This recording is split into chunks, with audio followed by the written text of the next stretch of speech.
Германската амбасадорка ја реафирмира позицијата на нејзината земја дека цел на германското председателство со ЕУ е одржување на првата меѓувладина конференција со Македонија до крајот на годинава. Тоа вели е во интерес на сите вклучени страни. The first intergovernmental conference between the European Union and North Macedonia is our goal as German presidency in the field of enlargement. And we are sticking firmly to that goal.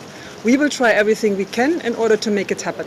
За забелешката на поранешниот евроамбасадор Ирван Фуере дека ЕУ не прави доволно за да им помогне на Македонија и Бугарија да изнайдат решение. Холштајн рече дека ЕУ не треба да се меша во разликите меѓу земја членка и земја кандидат за членство, кои според неа се прашања што се решаваат билатерално. Во интерес на Бугарија вели е да си ја зачува репутацијата на силен поддржувач на европеизација на регионот и лично верува дека тоа и ќе се случи. Но бугарскиот амбасадор не е оптимист. По повтори ставот дека Бугарија не може да ја промени позицијата во однос на почетокот на преговорите на Македонија со ЕУ.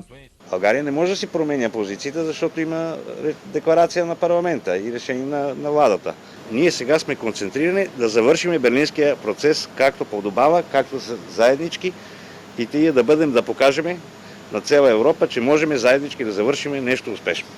По детали за разговорите не сакаше да навлегува ниту шефот на македонската дипломатија. Ставањето на прашањата под тепих не ги решава сами по себе прашањата, туку само ги акумулира и ги прави потешки за решавање во иднина. Јас сум оптимист, сите сме свесни за влогот кој што го имаме во овој процес, за важноста на процесот. На утринскиот појадок министерот и амбасадорите договарале детали околу берлинскиот процес закажан на 9 и 10 ноември во Софија, а со кој Македонија и Бугарија ќе претседаваат заеднички. Дел од темите на кои ќе се стави акцент е формирање на заеднички регионален пазар по стандардите и критериумите на ЕУ, слободно движење на граѓаните во регионот со лични карти и формирање на зелени коридори.